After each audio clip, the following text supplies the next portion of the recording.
Oi, gente. Então, às vezes eu gosto de ler, né, comentários de algumas coisas que aparecem no Rios.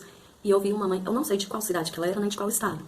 E ela, no comentário, ela colocou que a criança dela já estava com 8 anos, que a escola chamou para orientar que a criança tem traços do TEA e que seria positivo ela buscar uma confirmação de diagnóstico. E ela comentou que o chão dela abriu, que ela estava desesperada e não sabia o que fazer. Vamos lá. Foi identificado com 8 anos. Não é o nível 3 nem o nível 2. Possivelmente é o nível 1, autofuncional. Então, por que aquela mãe sentiu o chão dela abrir?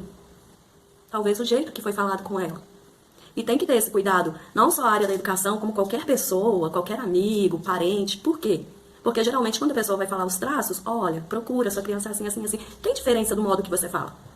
Vamos supor, eu vou comentar com alguém, olha, sua criança tem traços do TEA, ela pode ser autista. Por isso que é importante conhecer sobre o assunto para poder, quando você for conversar, você saber os pontos que você tem que conversar e não colocar nenhuma dificuldade para aquela mãe, que ela já precisa de um acolhimento.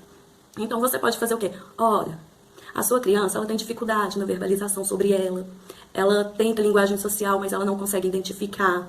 Ela é uma criança que, por não conseguir verbalizar, então ela sinaliza em momentos de crises, e o comportamental dá para ser trabalhado. Ela precisa de um apoio para ela poder entender essa linguagem, entender que sim, ela tem uma percepção de mundo que ela vê da maneira dela, do modo dela diferente, mas que isso daí tá tudo bem. Ela só precisa o quê? Ser sinalizada do comportamental e ser trabalhado para ajudar aquela criança. Porque assim, geralmente, o nível 1, o intelecto não interfere em nada. Muitas vezes, a pessoa tem um intelecto acima do esperado. Por quê? Porque ela absorve muita coisa ao mesmo tempo, muita informação. Então tem que ter esse cuidado ao se falar, ao sinalizar, quando você vai falar, olha, busca uma orientação, uma possível confirmação de diagnóstico, porque aquela mãe ali, ela precisa de quê? Compreender também.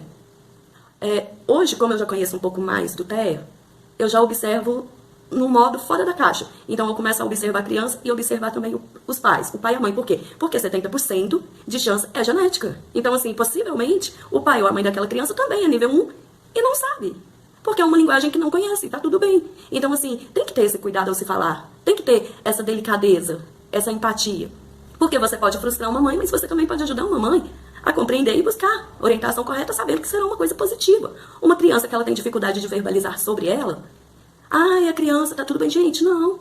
Eu vou dar um exemplo simples, porque eu não vou ficar falando todos os meus pontos. Mas eu tinha uma birra com tomate, era uma briga, que uma hora eu comia, eu era seletiva com tomate. Por quê? Porque quando eu era criança tinha salada de tomate sempre. E eu gostava de alface. E quase não tinha alface. Ah, mas, nossa, eu nunca falei que eu gostava de alface, eu nunca sinalizei que eu gostava de alface. Em momento algum eu pedi a alface. Só que na minha cabeça também eu não entendi o porquê que era tomate e não alface. Hoje tá tudo bem, amo tomate de qualquer jeito, mas assim, por um tempo aquilo ali me prejudicou. Isso daí não foi só na infância. Eu carreguei pra minha adolescência, eu carreguei pra minha vida adulta, eu era seletiva, horas eu gostava, horas eu não gostava, eu comia, dependendo se fosse salada, eu não sentia uma sensação muito boa, porque aquilo ali me gerava uma frustração da infância que eu não sabia identificar o que é. Coisa simples, coisa boba. Só que aí que tá, não tem como você trabalhar e ajudar o que você não sabe. Uma criança que ela não verbaliza, como que você vai ajudar ela? Eu nunca pedi alface, eu nunca falei eu gosto de alface, eu nunca falei eu quero alface. São coisas simples, bobas, mas também pode acontecer coisas grandes que precisam ser sinalizadas, precisam ser faladas, precisam ser trabalhadas. Eu tô dando um exemplo bobo, mas sim, tem exemplos que hoje eu tenho plena ciência que eu teria que ter falado. A minha quarta série, eu sei que tem coisas ali que eu devia ter buscado um apoio, só que não sei por que nós criamos na nossa cabeça que somos muito autossuficientes e nós só pegamos pra gente e guardamos. Nós só, tipo, aconteceu comigo, aconteceu fora de casa, então isso é assunto meu. Não sei por que nós funcionamos desse jeito. E nós absorvemos muito mais coisa. Quando as pessoas chegam no lugar, eu lembro que isso na minha infância também, eu chegava num lugar, eu não olhava a pessoa que atendia. Eu olhava todo o cenário, do teto ao chão. Então eu absorvia todo aquele cenário. E assim, tem que ter um cuidado. E não é, pode ser coisa boba, pode ser coisa grande, mas precisa de um amparo, precisa ser auxiliado, precisa ter um apoio para aquela criança se desenvolver compreendendo, entendendo que sim, ela tem total direito de se expressar, de falar, de sinalizar o que incomoda, o que não incomoda. Então, gente, essa é a importância de se falar mais, de se conhecer mais sobre o TEA, para que nós possamos ajudar as pessoas que se encontram dentro desse espectro. E não, assim, criar dificuldades, esgotamentos emocionais. E a pessoa vai crescendo, não pense que isso acaba. Porque aí vai começando a fase de ganhar rótulos, de ser identificada como a esquisita, a estranha, a normal, a aberração.